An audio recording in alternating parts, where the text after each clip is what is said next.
जब तक कौम का तहफ्फुज़ बहादुर जवानों के सुपुर्द है, दुश्मन पाकिस्तान की तरफ मैली आंख से नहीं देख सकता। मुझ समेत पूरी कौम को आप और आपके अहले खाना पर फख्र है। दहशतगर्दी के नासूर के खात्मे के लिए अफवाज और अवाम शाना बशाना खड़े हैं। वज़ीर-ए-आज़म शहबाज शरीफ की कोयटा में इयादत, जख्मी नौजवानों की इयादत। कहा, बलोचिस्तान में दहशत और शर की फिजा फैलाने वाले नासिर तरक्की के दुश्मन हैं। सिक्योरिटी फोर्सेज शरपसंदों के सदेबाब के लिए दिन रात मसरूफ हैं। दुश्मनों के नापाक अज़ाइम कभी कामयाब नहीं होने देंगे। वज़ीर-ए-आज़म की ज़ेर सदारत एपेक्स कमेटी का इजलास, अमन अमान पर तफसीली ब्रीफिंग, सिक्योरिटी फोर्सेज पर हमले समेत बेअमनी के हालिया वाक़यात से आगाह किया।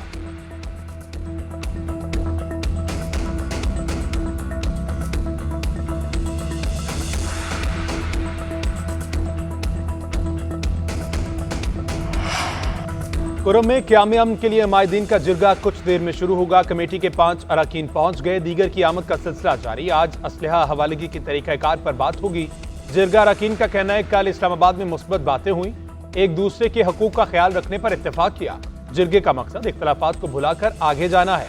4 माह से आमदोरफ्त के रास्ते अफगान सरहद और मेन शाहराह बंद हैं। ओवरसीज के वीज़े और तलबा का तालीमी साल ज़ाया हो रहा है। हेली सर्विस और कॉन्वाय का सिलसिला रोजाना की बुनियाद पर चलाया जाए। उधर कुरम में मजीद 4 बंकर्स गिरा दिए गए। मुआहदे के तहत मिसमार बंकर्स की तादाद 22 हो गई।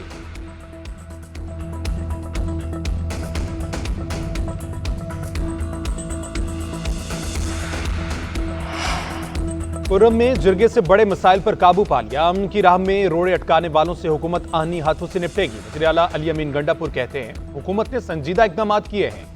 चंद जगहों पर शरपसंद हैं जिनके सरों की कीमत मुकर्रर की है ताकि मसला जड़ से खत्म किया जाए।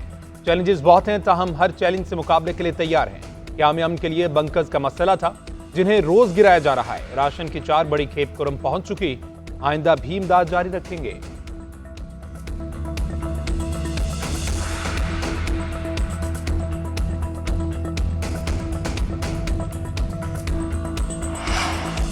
जजिस के तबादले के खिलाफ वकला की हड़ताल। बेशतर मुकदमात में वकला अदालतों में पेश नहीं हुए। तीनों जजिस के तबादले का नोटिफिकेशन वापस लेने का मुतालबा।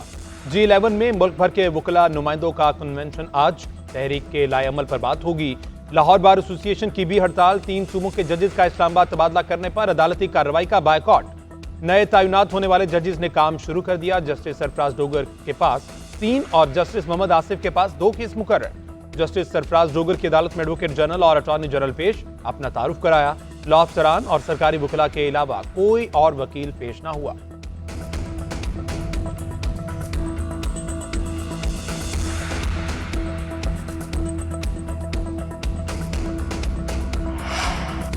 सुप्रीम कोर्ट बार ने इस्लामाबाद हाई कोर्ट में जजिस तबादले खुशाइंद करार दे दिए। इलामिये में कहा कि सुप्रीम कोर्ट बार हमेशा कानून की हुक्मरानी और अदलिया की आज़ादी के लिए खड़ी हुई।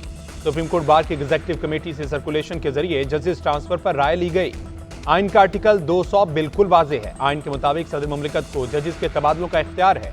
जजिस के तबादले नई तकर्री नहीं होती, उनकी सीनियरिटी बरकरार रखेगी। लामिया सदर सुप्रीम कोर्ट बार मियां रऊफ अता की जानिब से जारी किया गया।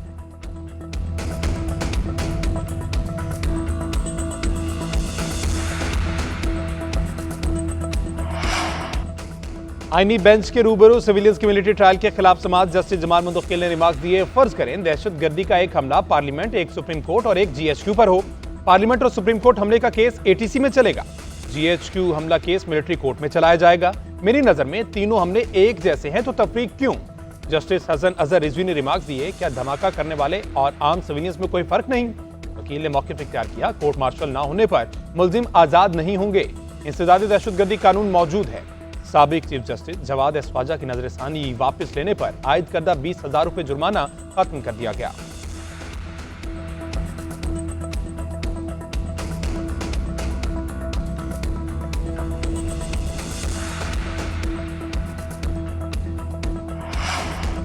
पीपल्स पार्टी के तहफ्फुज़ात दूर करने के लिए वज़ीर-ए-आज़म और स्पीकर मुतहर्रिक। गुज़िश्ता रोज होने वाली मुलाकात की अंदरूनी कहानी सामने आ गई। खुर्शीद शाह, एजाज जाकरानी और शाजिया मरी ने वज़ीर-ए-आज़म शहबाज शरीफ से मुलाकात की।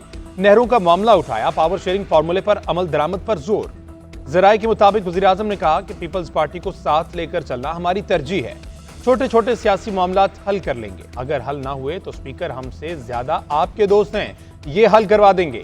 अयाज सादिक ने तो PTI से मुज़ाकरात के लिए भी पूरी कोशिश की। मजीद कहा, पीपल्स पार्टी और हमारी जमहूरियत के लिए जदोजहद एक जैसी है। बातचीत और मुज़ाकरात से तमाम मसाइल हल कर लेंगे।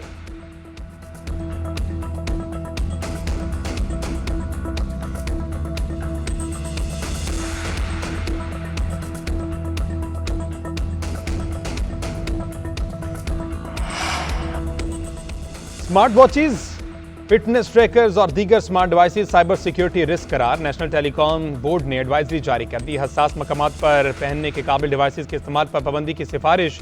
एडवाइजरी में कहा गया, ये डिवाइसेज डेटा लीक और गैर मिजाज ट्रैकिंग का बायस बन सकती हैं।